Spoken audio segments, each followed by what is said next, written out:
Bom dia, pessoal. Bem-vindos aqui à aula 2 do curso de produção de partículas em campos gravitacionais. Na aula passada, a gente fez uma introdução, lembrou um pouco sobre como construir operadores de criação, operadores de aniquilação. E nessa aula a gente vai continuar a discussão e vai introduzir finalmente a métrica, o campo gravitacional. Tá legal? Deixa eu compartilhar a tela aqui com vocês. Vou voltar aqui. Tá legal. Pessoal, ficou faltando passar para vocês na aula passada algumas referências. Eu vou passando referências também ao longo da discussão que a gente for fazendo, tá?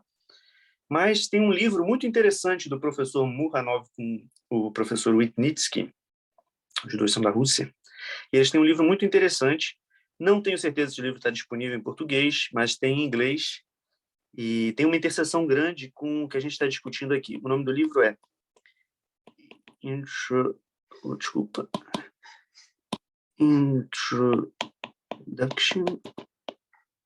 É legal, Introduction to Quantum Effects in Gravity. Acho que vocês conseguem encontrar ele no Library Genesis, para quem não está acostumado. Procure no Google lib.gen. É um site que tem bastantes livros e artigos em geral. Eu acho que vocês devem conseguir encontrar o livro lá, se não tiver ainda na biblioteca de onde vocês estiverem estudando, tá legal? Esse livro é muito interessante para começar a introdução. A primeira parte do livro trabalha com o formalismo canônico, como a gente está fazendo aqui, e a segunda parte trabalha com integrais de caminho, Hit-kernel, que é um formalismo até mais moderno e muito interessante também, que infelizmente a gente não vai ter tempo de discutir esses aspectos aqui no curso hoje, tá legal? E ao longo do texto eu vou introduzindo outros artigos também. Tem tópicos de pesquisa modernos muito interessantes, usando técnicas que a gente vai discutir aqui. Inclusive, o item tem trabalhado em um tipo de coisa que no nosso grupo aqui a gente está interessado. Eu espero que no final dê tempo da gente comentar um pouco em algumas coisas que se relacionam com justamente essa expansão em modos e toda uma física relacionada à entropia de buracos negros. A gente vai comentar mais para frente, tá legal? Hoje a gente vai finalmente começar a falar sobre campos quânticos dentro de um contexto gravitacional. Na aula passada a gente fez só uma introdução e para relembrar todo mundo um pouco do processo de quantização, modos e tudo mais. Mas antes da gente começar com o campo gravitacional, eu queria aproveitar só que a gente falou um pouco sobre quantização canônica e fazer alguns comentários rápidos sobre algumas confusões que tem na comunidade que eu acho que pode ser legal clarificar, porque tem algumas confusões históricas que a gente encontra ainda em alguns livros mais antigos de teorias de campo. Então, vamos fazer só um parênteses aqui, depois a gente volta para a discussão da aula de ontem. Tá? O parênteses é o seguinte. Vamos só comparar a representação de Heisenberg da quantização, que é o que a gente está usando aqui, tá? Heisenberg. O que a gente faz na representação de Heisenberg, que é o que a gente está construindo, só para dar algumas clarificações. Na representação de Heisenberg, a gente tem um espaço de Hilbert, que são estados fixos, não dependem do tempo, e como a gente construiu ontem, a gente tem equações de movimento para os nossos operadores, O de T, certo? Os nossos operadores dependem do tempo. E aí a gente usa o formalismo canônico para a gente encontrar as equações de movimento do operador O. O comutador, a gente tem um hamiltoniano bem, para operadores O dependente do tempo, a gente também ganha... A gente não vai discutir esse caso aqui agora, mas, bem, essa é a construção da quantização na representação de Heisenberg, que foi exatamente o que a gente usou ontem, por exemplo. A gente tem que a nossa equação para o campo φ de t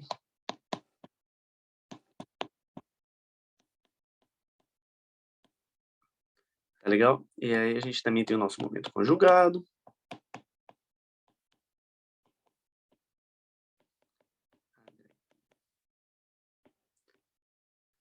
Tá? E nesse caso daqui, quando a gente tem uma função, fazer o comutador, muitas vezes, para uma função de φ e... Se a gente tem, por exemplo, o comutador de φ com uma função de... Lembrando alguns resultados da mecânica analítica, talvez vocês lembrem, quando a gente faz um comutador assim, isso aqui é equivalente a tomar a derivada em relação a π de f. Então, e o contrário também, se a gente fizer um comutador com momento, É interessante provar esses resultados. Eu queria propor para vocês até como exercício, se vocês não tiverem familiares já com esse resultado. Escrevam f, por exemplo, como um polinômio, φ elevado a n, π elevado a m, e façam o comutador, usem as relações de comutação, e vocês vão ver que o comutador é equivalente a tomar uma derivada. Então, se a gente escrever f como uma soma de polinômios, por exemplo, uma série de potências, vocês podem generalizar o resultado para uma função mais geral, analítica. Tá legal? E daqui a gente obtém, então, voltando para cá, que esse daqui é o dh dπ, esse daqui é o menos dh dφ. Posso ter trocado algum sinal de menos aqui? Ah, não, tá legal, tá certo mesmo. Tá certinho. Tá legal? Pensando uma derivada como função, mas depois avaliada com operadores.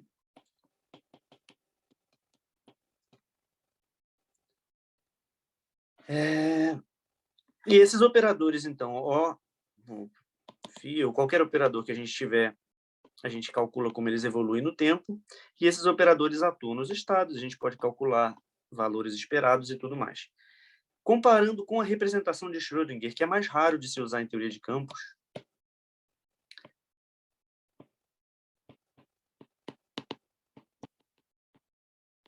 não foi a construção que a gente fez ontem, nós temos operadores fixos e a gente tem estados do espaço de Hilbert que evoluem no tempo. Os nossos operadores O são independentes do tempo. A razão pela qual a gente pode fazer isso é o seguinte: quando a gente está calculando o valor esperado, é isso que a gente mede, né? Os valores esperados são coisas que dependem do tempo. Então, o valor esperado, a gente pode considerar ele da seguinte maneira: a gente tem um estado fixo, e aí a gente tem o operador de evolução temporal, a partir de algum estado T0, os nossos operadores no estado T0, menos I hamiltoniano T menos T0, e o nosso estado no tempo T0. Tá legal? Esse é o nosso valor esperado. A representação de Heisenberg consiste em chamar esse daqui do operador O de T.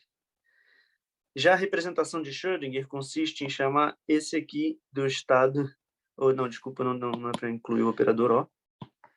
Esse aqui do estado psi de T.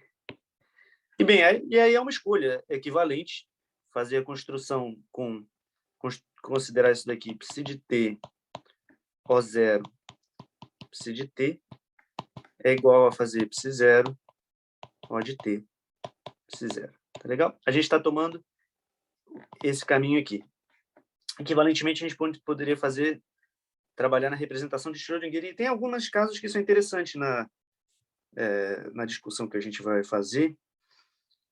E nesse caso, bem, como a gente definiu ali, o psi de T, ele é o E menos I H T menos T0 psi0. Se a gente tomar uma derivada em relação ao tempo, a gente obtém o seguinte: o ddt desse psi de T pode ser expresso de novo como psi de T cai um IH menos IH cortado, vezes hamiltoniano, o psi de T, de novo.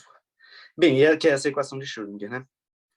Que todos vocês estão familiares. A gente pode passar o menos I e multiplicar por I dos dois lados, cancelar o menos I daqui, e a gente tem a equação de Schrödinger.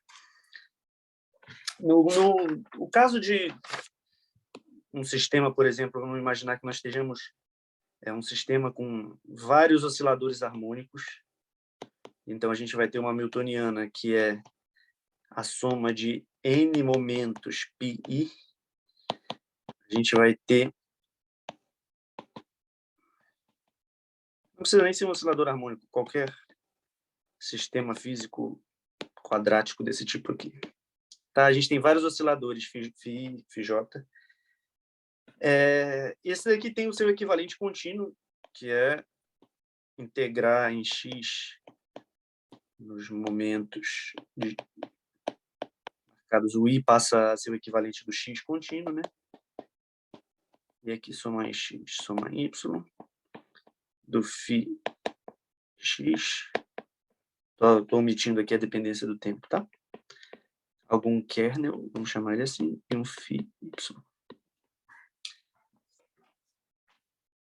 Legal? E a gente constrói nesse caso, eu estou querendo discutir aqui na formulação de Schrödinger, só para a gente fazer uma comparação. A gente tem a nossa função de onda, em geral, quando a gente tem uns QI de T, no caso discreto, né? Nesse caso aqui vão ser os φi de T.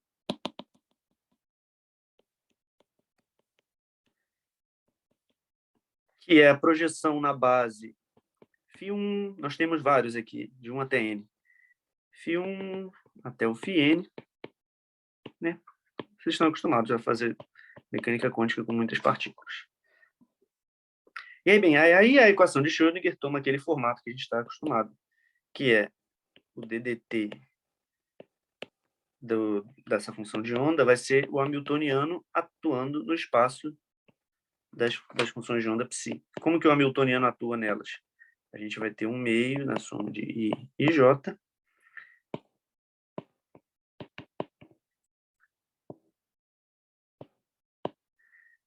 A gente vai ter a variação em QI e QJ, né? Que nesse caso aqui é Φi,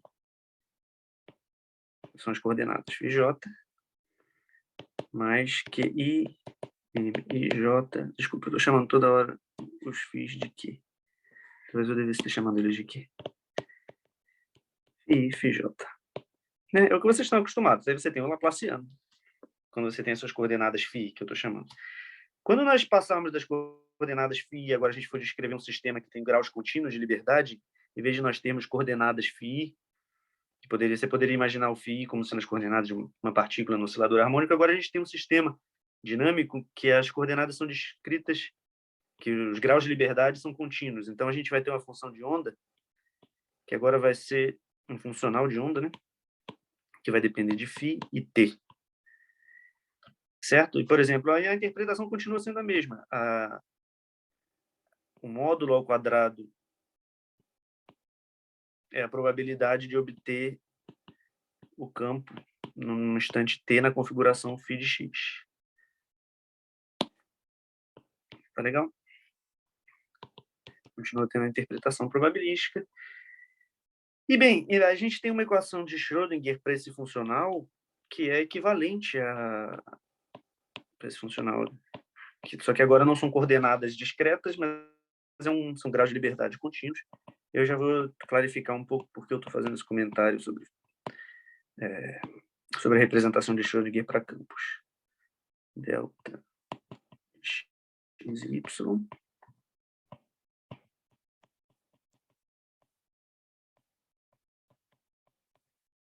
A gente não costuma ver a teoria de campos sendo feita dessa maneira. Deixa eu colocar assim, porque senão estou sem espaço aqui. Atuando na função de onda psi. Ficou um pouco apertado, tá? Tudo isso atuando aqui é o equivalente dessa equação daqui. Tá legal? Um exemplo disso, por exemplo, a gente poderia ter o M para um campo livre, o MXY, seria a variável x mais m quadrado delta de x menos y, por exemplo, que é o que a gente obteria na nossa Hamiltoniana se a gente tivesse um campo escalar livre. E repara que, bem, embora tenha pouco uso normalmente na equação de Schrödinger, eu vou citar aqui alguns exemplos, se vocês quiserem ler mais sobre isso, sobre essa formulação, teoria de campos na formulação de Schrödinger. É um livro fantástico, mas difícil de ler, porque ele é um pouco denso, mas do DeWitt, do Bryce DeWitt, The Global, tá? Para quem quiser alguma referência. Global Approach to Quantum Field Theory. É um livro de 2003. Bryce DeWitt, que é um físico fantástico. Se vocês quiserem ver também um artigo mais moderno utilizando, porque tem a equação de Wheeler-DeWitt, que também é discutida ali, e tem um artigo moderno bem interessante de uma colega aqui do CTP. Foi embora esse ano. Holography from... Para os alunos mais avançados que quiserem ler um pouco, é bem interessante esse artigo, saiu agora.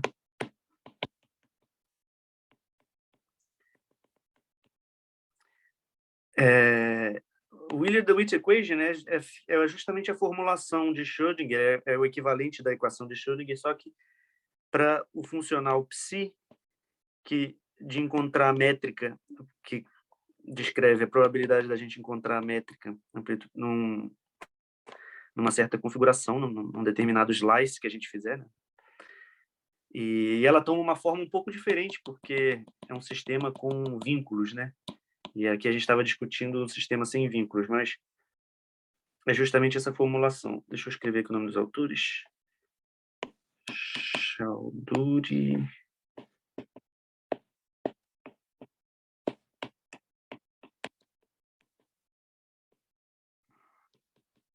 É legal, esse artigo é bem interessante para quem é uma discussão um pouco mais avançada, mas utilizando essa formulação de Schrödinger para o campo, para a dinâmica de campos.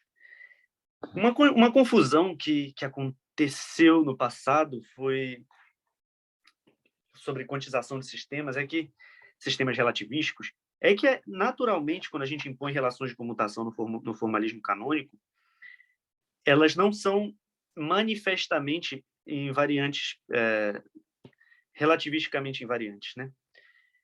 E isso não quer dizer que a quantização hamiltoniana quebre a simetria de Lorentz.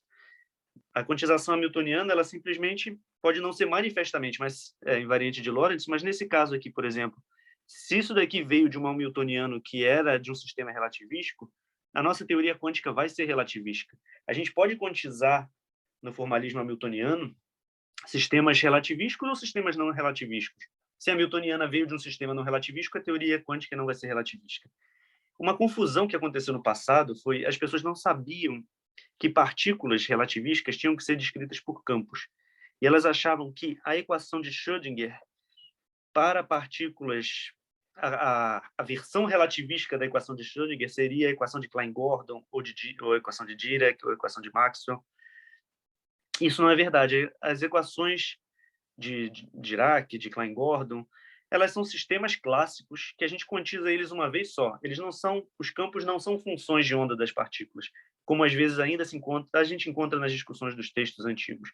Acho que é legal só fazer essa observação aqui agora, porque eu vejo que essa é uma confusão que continua ecoando até hoje dentro das discussões de física. Quando a gente tem, por exemplo, partículas de spin zero, a gente vai descrever, como a gente descreve o sistema clássico delas? A gente escreve com um campo escalar. E a gente quantiza esse campo escalar uma vez, e a gente calcula hamiltoniano e faz todo esse processo que a gente está fazendo aqui. E esse campo ele não é uma versão quantizada e relativística, ele é um sistema clássico. E a equação de Schrödinger, ou a equação, ou a quantização de Heisenberg também, podem não ser manifestamente invariantes de Lorentz, mas isso não significa que a teoria quântica não é. A equação de Dirac não é a versão relativística da equação de Schrödinger. A equação de Dirac é uma equação clássica para um campo de spin 1/2. E a gente quantiza uma vez só ela. Não existe segunda quantização. Só existe... Isso é uma confusão do passado, em que primeira quantização queria dizer quantizar mecânica quântica de sistemas com graus finitos de liberdade. E segunda quantização era quantizar campos. Mas, no fundo, a gente quantiza uma vez só os campos. Não tem duas vezes. Tá legal? Só para tirar um pouco essa confusão que, às vezes, alguns livros carregam ainda, principalmente livros antigos. Tá legal? Agora, finalmente, vamos começar com o tópico da aula de hoje, realmente. A gente quer falar de campos quânticos e universo de expansão. Vamos lembrar aqui como era um campo escalar livre, a ação para um campo escalar livre em Minkowski, né? Que foi o que a gente trabalhou na aula passada.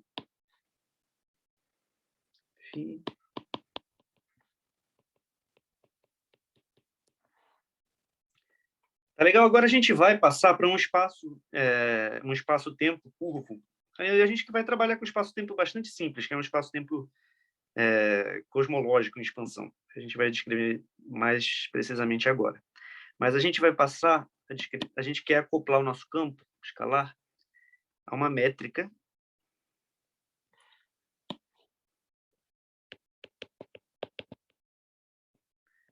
Vamos pensar primeiro em uma métrica genérica, Gemini. Agora, o elemento de volume covariante, ele envolve a raiz do determinante da métrica, tá? Onde G é o determinante da métrica G'. O termo cinético, naturalmente, o termo cinético invariante, covariante, né? Vai ser substituir ali o nosso etamini pelo gemini, tá? E tem um termo extra que a gente poderia considerar também, no caso do campo escalar, mantendo a ação quadrática, a gente poderia construir um invariante de curvatura R, que tem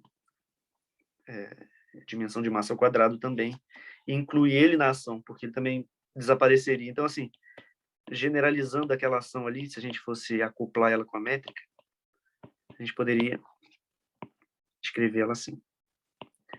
Menos 1/6 Gemini menos m² sobre 2π². E a gente também poderia incluir esse acoplamento aqui. Tá legal?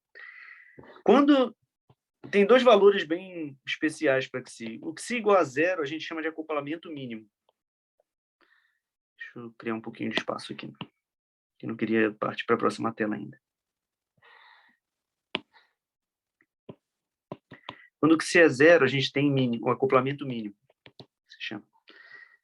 Que é o que a gente vai discutir por simplicidade. Porém, quando o Xi igual a 1/6, acontece uma mágica bem especial, em que se chama acoplamento conforme. E a gente não vai discutir o caso Xi igual a 1/6 aqui, mas tem algumas transformações especiais que a gente pode rescalar o campo escalar e a métrica, e essa ação passa a ter algumas simetrias interessantes.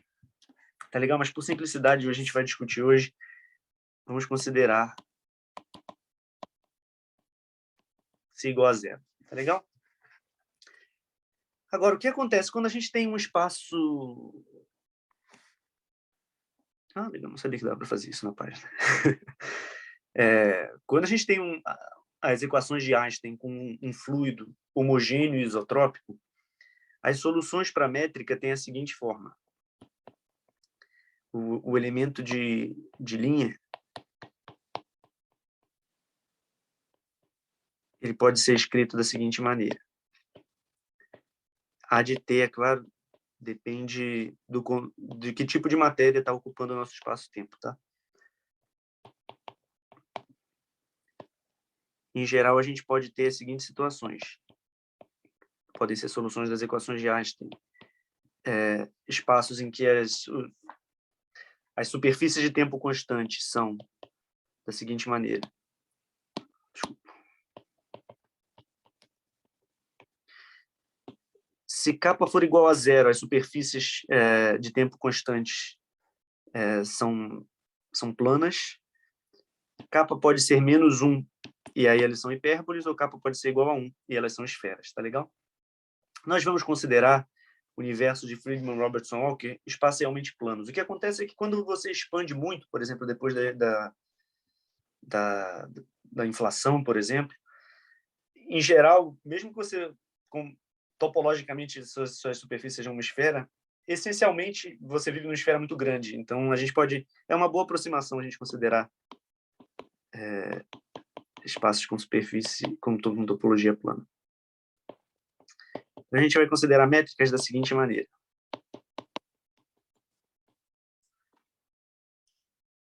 Tá legal? Então, na verdade, a única função que a métrica depende é uma função do tempo, a de t.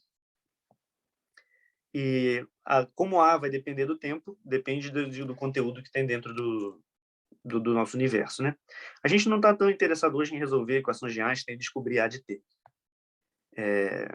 Repara que se a gente fizer essa seguinte mudança de coordenada aqui, de dt é igual a de tal, o elemento de linha vai ser escrito da seguinte maneira, ao quadrado, agora como função de tal, se a gente inverter aquela equação, menos d tal ao quadrado, mais delta j. Que é o que a gente chama de uma métrica conformalmente plana. Esses espaços-tempos, eles são os espaços mais simples possíveis. Porque isso daqui é o elemento de linha de Minkowski. Então, é simplesmente uma função do tempo expandindo um espaço de Minkowski fixo. A gente pode imaginar assim como a gente tem um espaço de Minkowski que está expandindo e ficando cada vez maior ou menor, tem uma função multiplicativa do tempo. Então, embora o espaço-tempo seja curvo, ele é curvo de um jeito bastante simples, e é o que a gente vai trabalhar. Então, a nossa métrica, nessas coordenadas, ela tem a seguinte forma. Ela é menos a ao quadrado, a ao quadrado, a ao quadrado, a ao quadrado, zero. Todos os outros, tá legal? Repara, o determinante da métrica, então, que a gente está chamando de G, ele é a ao quadrado vezes ele mesmo 4 vezes, né? Então, vai ser menos a à oitava. Então, quando a gente tiver ali na nossa ação isso aqui no elemento de volume, ele é a à quarta. Tá legal? Porque eu vou tirar a módulo e a raiz. Beleza, vamos lá. Agora, a notação que normalmente se usa na cosmologia, e nós vamos adotar aqui também, é que pontos vão ser derivados em relação àquela coordenada t que eu escrevi. Igual a df dt. Mas agora a gente introduziu essa outra coordenada chamada tau, na qual a nossa métrica fica proporcional à métrica de Minkowski. E as derivadas em relação a tau a gente vai escrever como uma linha, tá? F'. Vai ser o dd tau de f. E a gente pode também relacionar isso daqui, porque f' vai ser dt de tau, f ponto, que é igual a f ponto, tá? Nós vamos... Só um segundinho. Repare o seguinte, agora, vamos olhar para o termo cinético. Nós temos dmi-φ, dn de φ, g mini. Agora, a métrica, ela é... Vamos voltar aqui na página anterior. Ela é proporcional à métrica de Minkowski, mas o inverso da métrica, os índices em cima, ele cancela cada um desses elementos, né? Então, o inverso da métrica ele é menos 1 sobre a ao quadrado, 1 sobre a ao quadrado, 1 sobre a ao quadrado, 1 sobre a ao quadrado. Legal? Repare que tem um inverso da métrica no termo cinético. Aqui, ó. Como a gente tem o inverso da métrica, a gente vai ter o seguinte. Nós vamos ter aqui a elevado a menos 2, né? 1 sobre a ao quadrado. Nas coordenadas conformes, dmi-φ, eta mini. Tá legal? Que é a menos 2 menos φ primo ao quadrado mais o gradiente de φ quadrado. Então tá, então vamos lá, vamos escrever a nossa ação agora. Nossa ação tem o nosso elemento de volume, raiz do módulo de G, menos 1/2 do termo cinético que eu escrevi aqui em cima, menos m quadrado φ quadrado. Substituindo o que a gente calculou agora, a gente vai ter o seguinte, levando o a ao quadrado para fora, a gente vai ter o termo cinético conforme, nós vamos ter a parte espacial,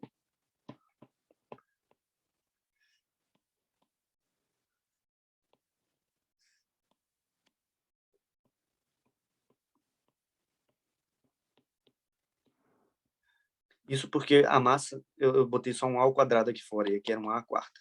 Tá legal? Tá claro? Se não tiver claro, façam essa última etapa, pausem o vídeo rapidinho. A gente poderia prosseguir e quantizar o campo assim, mas repara que esse fator aqui de fora vai aparecer nos nossos momentos conjugados e é interessante a gente definir, a gente absorver esse A e definir essa outra variável, que é chamada de variável de Mucha, novas vezes. Essa variável x de t, aqui de t e x, né? Absorvendo o fator de A aqui dentro. A gente vai definir... É mais fácil quantizar o sistema em termos de Qi do que em termos de Φ. E aí, repara o seguinte. Derivadas em relação a Φ, que a gente tem ali Φ', é 1 sobre A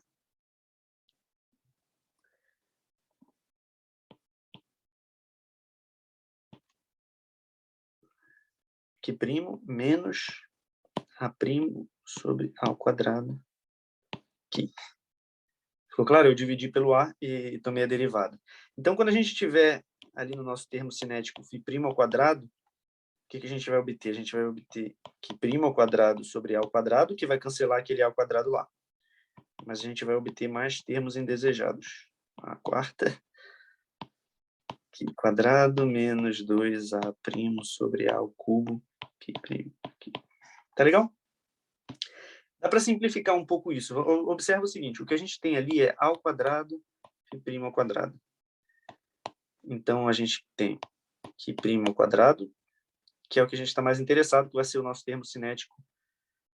Agora, canonicamente expresso como no espaço plano, né? Aí a gente tem esse termo aqui, a' sobre a, que é o quadrado primo. Aí eu já estou absorvendo o 2 que a gente tinha aqui, ó. Já estou escrevendo isso daqui como 1/2 de Q quadrado primo. Foi o que eu escrevi aqui. O que mais? Mais o outro termo, a' ao quadrado sobre a ao quadrado, Q quadrado, que parece uma massa dependente do tempo, né? Repare que nós temos uma integral aqui também na ação. Nós podemos integrar por partes esse termo daqui e passar essa integral para cá. Se a gente fizer isso, a gente vai obter o seguinte, que essa parte aqui do termo cinético, ela vai ser Q' ao quadrado mais A2' sobre A Q quadrado mais uma derivada total. A gente está assumindo que essas derivadas totais sejam zero.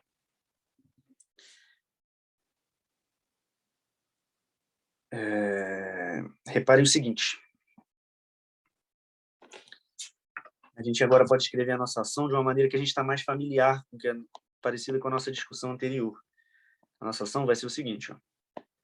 1/2 de Q' ao quadrado menos 1/2 termo cinético Q ao quadrado menos 1/2 da seguinte quantidade. M ao quadrado, como a gente tinha ali, menos A2' sobre A e quadrado. Essa é a nossa ação. Repara que essa ação parece muito com a ação que a gente tinha antes, sendo que isso daqui era o que a gente tinha como massa ao quadrado. A gente pode chamar isso aqui de uma massa efetiva ao quadrado, sendo que agora ela é uma função do tempo. Então, a gente vê que a quantização do campo escalar em um espaço-tempo em expansão, para qualquer A de T, é equivalente a quantizar um campo escalar no espaço plano com uma massa dependente do tempo.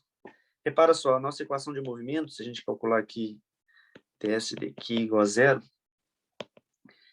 ela vai ser o seguinte, Q, 2 pontos, menos Laplaciano no quadrado de Q, mais essa massa efetiva,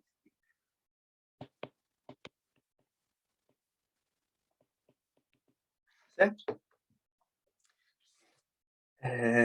E essa massa efetiva dependente do tempo é o que vai levar à produção de partículas durante a evolução desse universo. Conforme o A de T, o universo expandindo ou contraindo, a gente vai ver, na verdade, se o universo estiver expandindo, a gente vai produzir partículas. E a energia dessa produção de partículas é justamente roubada do campo gravitacional, ou vem do campo gravitacional, né? Lembra como que no final da aula passada a gente discutiu como a gente poderia quantizar diretamente escrevendo o nosso campo Q? Lembrando que esse processo aqui funciona, mas o tempo não é o tempo físico, mas é o tempo conforme, que foi definido daquela maneira lá no início. Ó.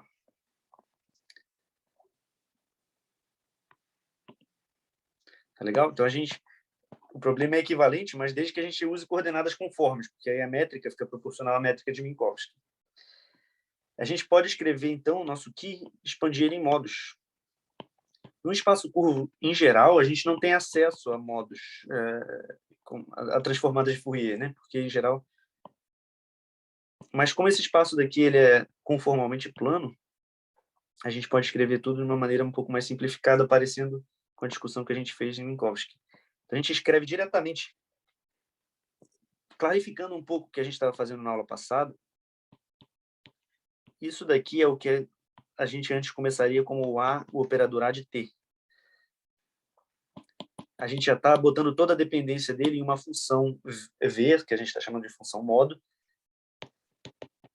e a gente vai resolver a equação de movimento para encontrar o V, e como a gente viu, a gente também precisa determinar um vácuo específico para poder determinar sem ambiguidade qual é o modo V, mais o conjugado hermitiano.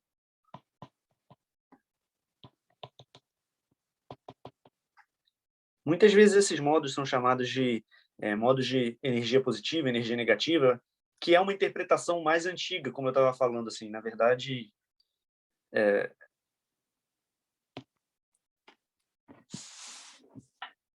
esses modos não representam necessariamente... Bem, nós não estamos quantizando partículas, né? E bem, a equação de movimento, então, do Ki, aquela que a gente escreveu, é a equação de movimento de um oscilador harmônico com a frequência dependente do tempo, tá?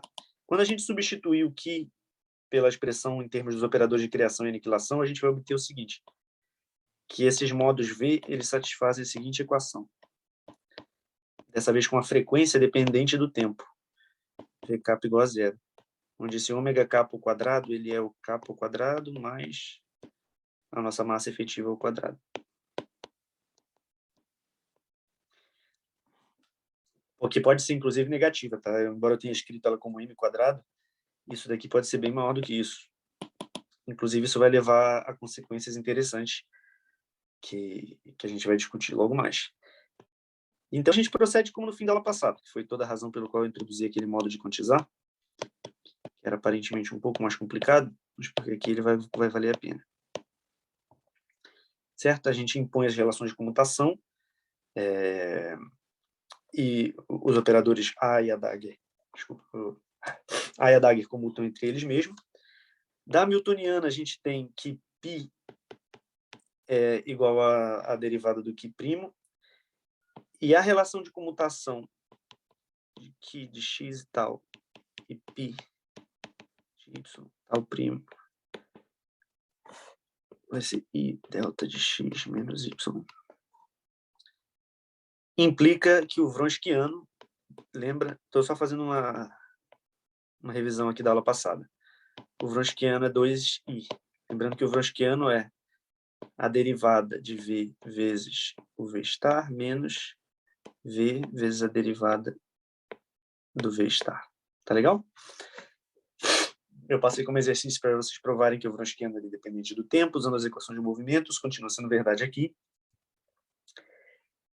E aí temos a nossa ambiguidade, que a gente terminou a aula passada discutindo. Se o V satisfaz o Wronskiano, e a gente fizer a seguinte combinação linear de V, dessas são duas soluções independentes, né? V e V star, são complexas. Se a gente fizer essa seguinte combinação, mais beta kappa,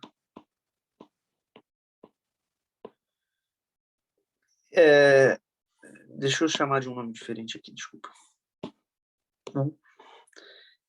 O U também satisfaz o Wronskiano de U kappa e o kappa estrela igual a 2i, desde que o módulo de alfa quadrado menos o módulo de beta kappa quadrado seja igual a 1.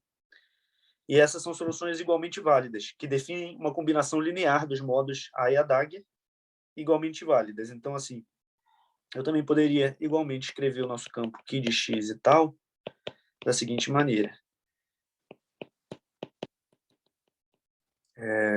Esse 1 sobre raiz de 2 é como eu usei antes, só por convenção. A gente vai ter outros modos, BK, o kappa estrela de tal, k x, mais o conjugado hermitiano.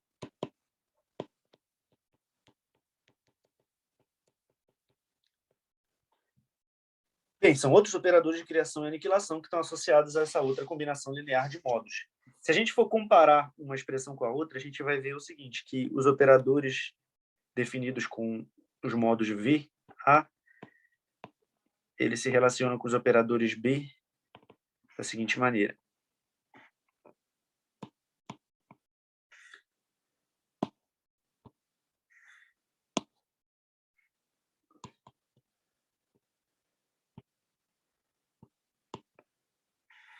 Peraí, ficou um pouco esquisito esse beta.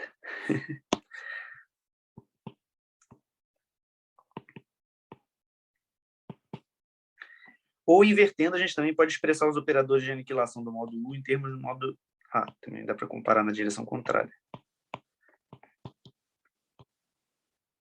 Então, repara que se beta for diferente de zero, o operador de aniquilação em relação a um dos modos contém operadores de criação em relação a outro modo. Então, escolhas diferentes de U e V correspondem a definições muito diferentes do que são partículas, né? Correspondem a vácuos diferentes. E se nós atuarmos, por exemplo, se a gente calcular o valor esperado do operador número de ocupação em um vácuo, por exemplo, definido com os modos V, no vácuo, o operador do número de partículas com os operadores B e B Dagger, a gente vai obter que no vácuo a gente tem partículas, como a gente discutiu na aula passada, né? Que aquele número era proporcional a beta ao quadrado. Vamos ver o que acontece nesse caso daqui, de partículas em espaços curvos. Certo? Nós temos esses dois conjuntos de modos aqui que são igualmente válidos, A e a Dagger, ou a gente pode definir muitos outros modos B e Dagger. Vamos comparar esses dois aqui agora. A gente pode construir um espaço de Hilbert equivalente, tanto atuando com operadores de criação a Dagger num vácuo, vamos chamar do vácuo do tipo A, ou a gente pode atuar com um vácuo do tipo B com esses operadores e criar um espaço de Hilbert equivalente. Tá? Eu acho que eu vou escrever uma notação um pouquinho diferente. Vamos botar na nossa notação assim. Eu vou chamar o vácuo dos operadores B e o vácuo dos operadores A. Esse estado aqui, ele contém 0 partículas do tipo A, mas contém partículas do tipo B, como a gente viu. 0 partículas A. Ele é vazio de partículas A, mas o conceito de um vácuo ser vazio depende do que você quer, do que você entende por partículas, o que você entende por vazio, né? Então, o vácuo A possui partículas B,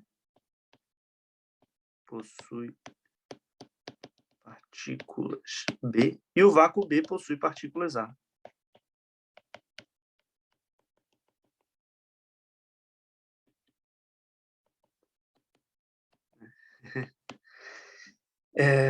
Por exemplo, para ser um pouco mais específico, vamos considerar o número de ocupação no modo K de partículas A. O operador número, se vocês lembram do oscilador harmônico, ele é a Dagger A. Certo? E vamos reescrever agora os A's em termos dos B's, certo? Isso daqui vai dar alfa B Dagger mais beta capa star B menos capa, que é o A Dagger, multiplicando aqui do outro lado, alfa star P capa mais beta capa P Dagger menos capa. Tá legal? Fazendo toda a álgebra, a gente vai obter o seguinte. Isso é proporcional ao número de ocupação de partículas, o operador ocupação, o operador número de partículas B, mas a gente obtém outros termos. A gente obtém... É uma álgebra simples, mas acho que vale a pena escrever aqui, só para a gente clarificar. A gente também vai ter um outro termo que é proporcional ao beta-k ao quadrado.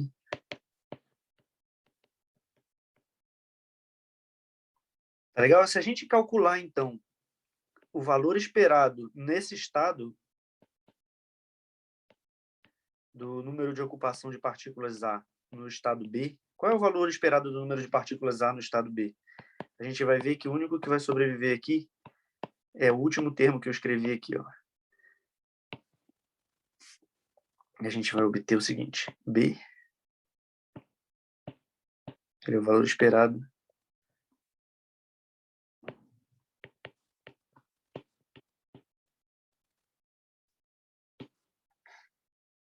e repara que essa é simplesmente a normalização desse estado aqui de uma partícula. Então, a gente vai obter, isso aqui é o delta 3 de menos capa mais capa, que é o delta zero, né? O delta zero está aparecendo aqui, ele é divergente, porque a gente está considerando o número total de partículas em um volume infinito. Então, se a gente definir o operador densidade de ocupação e não número total de ocupação, porque realmente nós temos infinitos graus de liberdade, né?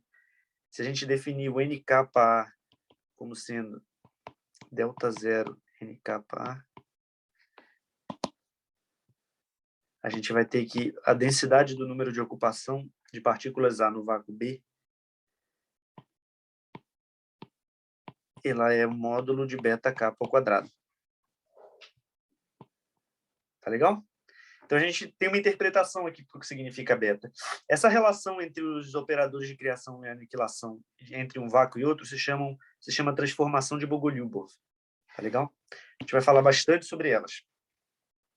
Então, é o seguinte, a gente viu que se beta-K for diferente de zero, a gente tem partículas A no vácuo B. Ou seja, a densidade esperada no vácuo B de partículas do tipo A, no modo de ocupação kappa, é o módulo de beta-K ao quadrado. A gente pode escrever tudo em termos de estados excitados também do vácuo A, como a gente fez no caso do oscilador harmônico excitado. Então, a nossa pergunta é o seguinte: como nós escrevemos esse vácuo B, já que ele contém partículas A, como nós escrevemos eles em termos de estados excitados A?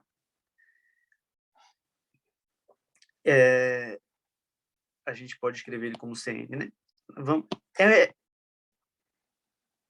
A ideia é simples, basta substituir ali, como a gente fez antes, sendo que dessa vez é mais envolvido.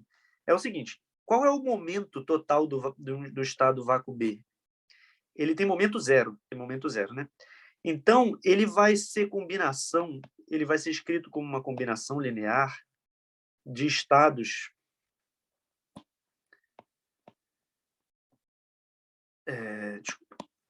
ele vai ser um CNK, vamos escrever ele assim, de estados de momento zero, que são estados... A gente constrói um estado de momento zero criando N excitações no modo kappa, mas criando igualmente N excitações no modo menos kappa, né? Determinar esses CNs aqui é um pouco envolvido, e no final, o resultado que a gente obtém é o seguinte: se vocês quiserem fazer como exercício, é legal, e está discutido no livro do Mukhanov, que eu sugeri lá no início. A gente vai fazer essa construção para cada capa, e depois a gente obtém o nosso estado final como um produtório para todos os capas, né? E aí vai ter uma normalização aqui, e aí vão ter os nossos CNs. A gente vai ver que o CN ele é uma soma, né, para todos os Ns. Então, a gente vai ter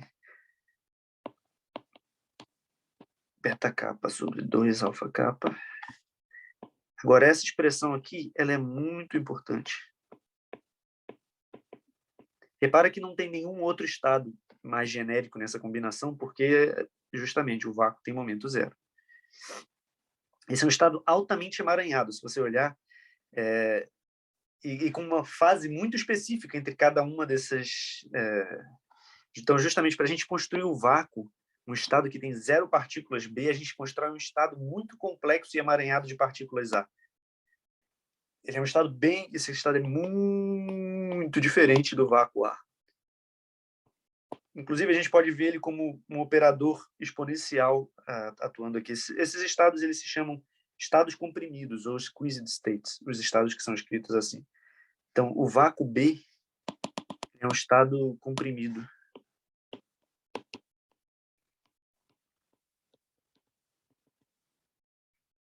Em relação ao vácuo A. Essa é só uma terminologia, mas é porque... e o que significa ANK, N menos K, precisamente é o seguinte: é 1 sobre a normalização, 1 sobre N fatorial. Nós criamos N partículas de momento K e N partículas de momento menos K, atuando no vácuo A. Tá? É isso que significa aquele NK. Se a gente colocar isso daqui aqui, nós podemos ver que esses operadores exponenciam. E esses estados que são construídos com essas exponenciais de 2 operadores de criação são chamados de estados comprimidos, ou em inglês squeezed states. Tá legal? Então, bem, se nós temos uma ambiguidade em definir o nosso estado de partícula, existe algum estado preferencial por exemplo, a nossa newtoniana, como a gente viu no universo de expansão, ela depende depende do tempo. Então, para cada tempo, para cada tal, por exemplo, tal igual a tal zero, a gente pode definir um vácuo, minimizando a newtoniana no estado tal zero. Sendo que no próximo instante tal 1, a gente pode definir um outro vácuo tal 1, e os operadores de criação e aniquilação vão ser diferentes, e como a gente viu, a gente vai poder relacionar tal e tal 1, os vácuos de tal 1 e tal 2 dessa maneira. Em geral, o que no instante tal 1 seria considerado um estado sem partículas é um estado muito emaranhado e cheio de partículas em relação aos modos definidos, minimizando a newtoniana em tal zero. Um caso com menos ambiguidade, a gente poderia considerar... Deixa eu passar o seguinte exercício para vocês. Esse nós não vamos resolver em sala. Em sala, como estamos fazendo online. Considere o seguinte caso.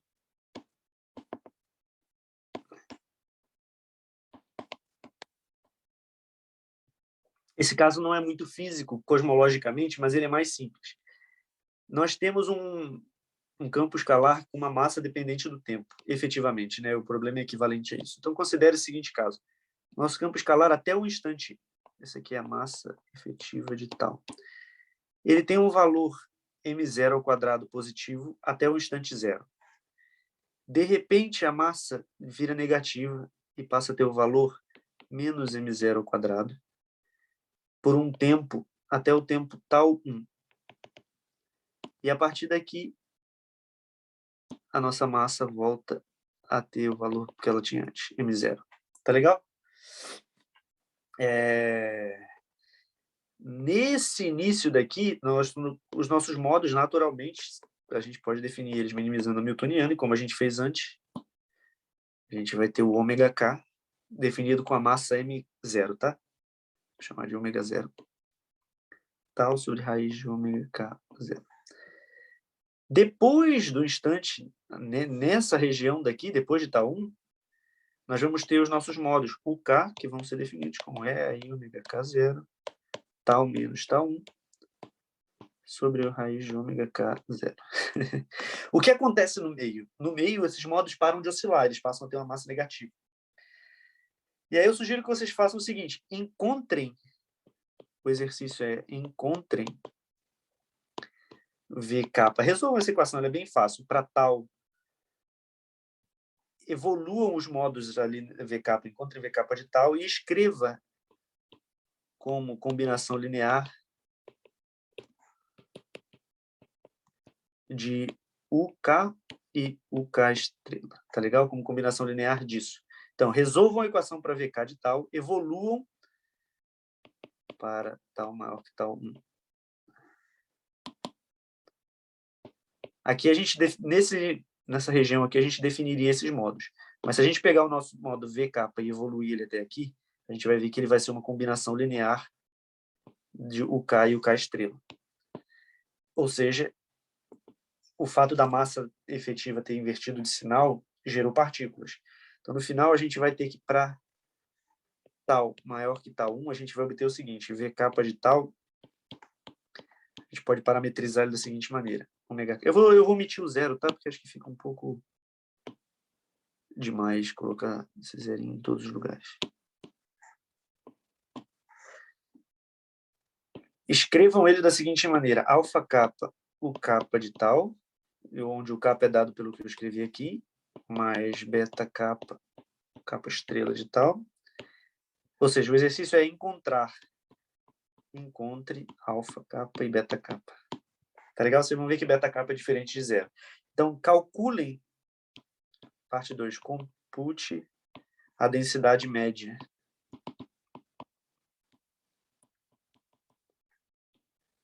de ocupação do modo capa. Isso é n capa, que é o modo de beta capa ao quadrado. E aí vocês vão ver assim... bem, então vamos fazer uma coisa mais interessante. Vocês vão calcular n capa, que é o modo de beta capa ao quadrado, e aí calculem os dois limites, que é, considerem capa muito maior do que m0, ou seja, o momento muito maior do que a massa, então assim, ultra relativístico, E o outro limite, kappa muito menor do que M0. Vou chamar de não relativístico. Tá legal? Considere esses dois limites. E aí a última pergunta do exercício é o seguinte: qual tipo de modo... em qual desses tipos de modo são produzidos mais partículas? Qual modo recebe maior?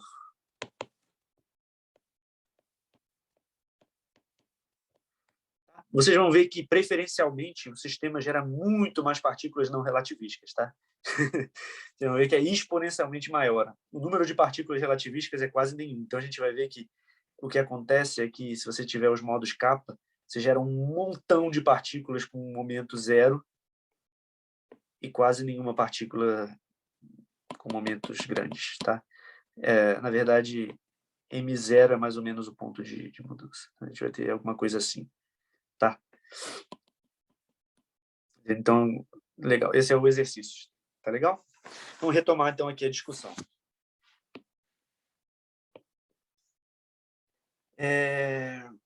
A nossa newtoniana, ela é o seguinte: a nossa newtoniana, em geral, ela vai ter a seguinte forma.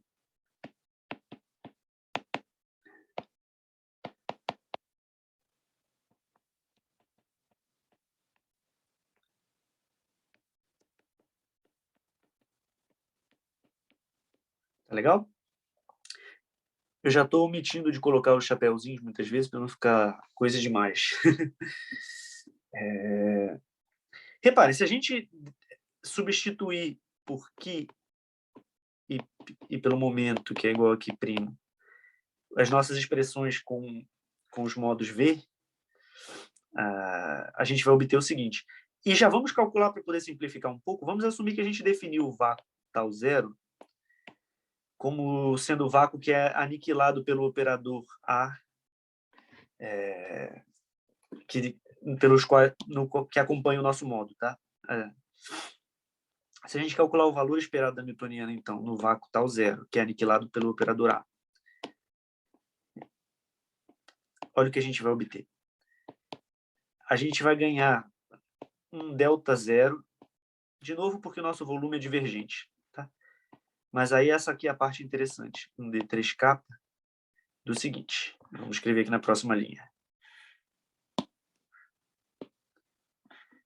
Modo de VK' tal zero quadrado, mais a nossa frequência em tal zero quadrado, modo de VK tal zero ao quadrado. Tá legal? A gente pode definir isso daqui como sendo um delta 3, 0, vezes uma densidade de energia, tá legal? E aí a nossa densidade de energia vai ser dada por essa expressão daqui, tá? Esse aqui é o nosso epsilon. E aí a gente pode minimizar essa expressão. A gente pode procurar qual VK de tal zero minimiza epsilon de tal zero. Tá legal? Se a gente escrever, por exemplo, o VK de tal zero é um número complexo, tá? A gente pode escrever ele da seguinte maneira, como um número real, ou e uma fase. Vou chamar assim, aí φ. A condição Wronskiano é igual a 2i implica que ρ ao quadrado vezes φ' é igual a 1. Isso é legal, porque agora a gente sabe que a derivada em relação à fase é 1 sobre ρ ao quadrado. E aí a gente consegue resolver o nosso problema de minimização. Aquele integrando ali, ele é o seguinte. A gente vai ter aqui, ó, modo de VK' ao quadrado, mais um... Tudo calculado no tempo tal zero, tá? Modo de VK ao quadrado. Se a gente escrever isso daqui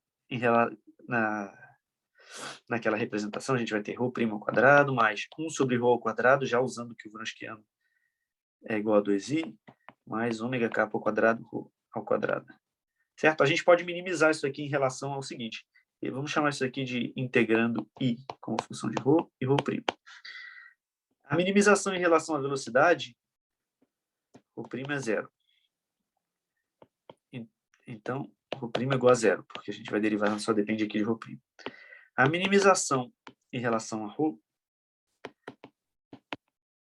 que ρ é 1 sobre raiz de ômega kappa de tal zero.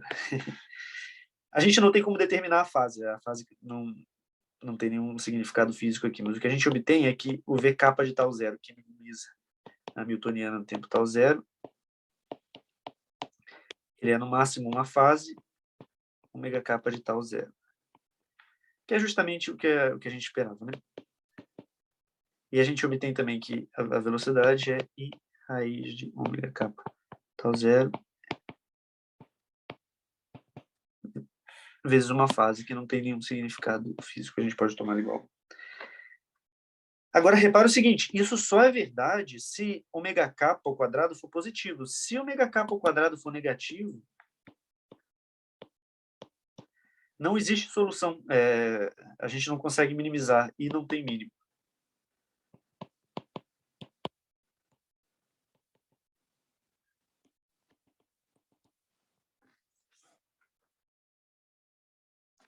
E ao quadrado. Já estamos acabando a aula de hoje. A gente vai deixar a discussão do espaço de De Sitter para a aula que vem. Se ômega kappa ao quadrado for menor do que zero, I não tem mínimo. E aí... mas reparem o seguinte, para cada modo kappa, ômega kappa ao quadrado, ele é o seguinte, ele é kappa ao quadrado mais m ao quadrado, a ao quadrado, menos a, 2 ao quadrado, sobre a. Sempre, vamos dizer que isso daqui seja uma certa quantidade negativa no tempo t.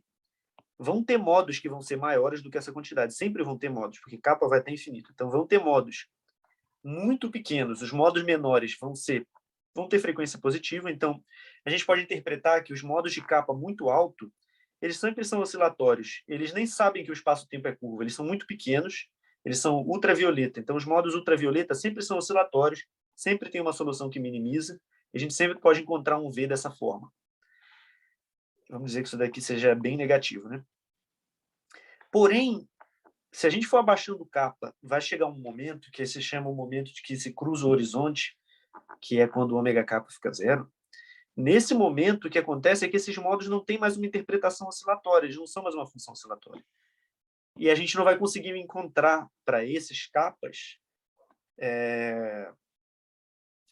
uma interpretação de partícula que faça sentido, entendeu? A expansão em modos sempre faz sentido, mesmo que o ômega kappa seja negativo. Mas a interpretação em termos de partícula não é mais possível. Em geral, um vácuo definido no instante tal 0 e tal 1 vai com... Calma aí, só um segundo. Deixa eu passar aqui para a próxima página para não fazer uma confusão. Então é o seguinte, a gente, em uma situação em que ômega kappa seja negativo para alguns kappas, a gente vai ter... É difícil de fazer sentido do conceito de partícula. Mas a gente sempre pode falar, por exemplo, desses modos ultravioleta, em que a gente ainda consegue definir os nossos modos como um E aí kx, E aí ômega t, raiz de ômega. E aí a gente consegue falar um conceito de partícula que faça sentido. A gente vai dar um exemplo concreto na próxima aula sobre o espaço de De Sitter. E aí, quando a gente vai discutir a ideia de cruzar o horizonte. Mas, no geral, só para a gente fazer uma conclusão dessa aula de hoje, o vácuo definido no instante tal 0 e o vácuo definido no instante tal 1, eles são diferentes. Em geral, a gente tem beta kappa relacionando os operadores de criação e aniquilação é diferente de zero, então, em geral, a gente contém partículas. E toda a ambiguidade é como a gente define o vácuo, porque, em alguns casos, é difícil a gente fazer sentido do conceito de partícula. A gente nem sempre tem à disposição uma newtoniana que tem um mínimo. E o que a gente vai fazer? A gente vai ver isso na próxima aula. Por exemplo, no caso de De Sitter, a gente tem simetrias. E a gente pode, por exemplo, escolher um estado. O espaço de De Sitter, ele não só é um espaço em que a métrica é da forma... pode ser escrita da forma a ao quadrado vezes a métrica de Minkowski, mas a métrica é extremamente simétrica. Então, ele tem um grupo de simetrias. A gente pode, por exemplo, procurar o vácuo que seja aniquilado pelo grupo de simetrias SO14, um vácuo que tem a simetria SO14. Nem sempre esse tipo de coisa é disponível também, e muitas vezes não existe nenhuma maneira não ambígua de definir um vácuo. A gente vai falar mais sobre isso na aula que vem, tá legal? Por hoje é isso. Obrigado, acho que a gente pode terminar a gravação aqui e a gente se vê e continua discutindo esse problema do espaço de Sitter na aula que vem. Tá legal? Até mais, pessoal.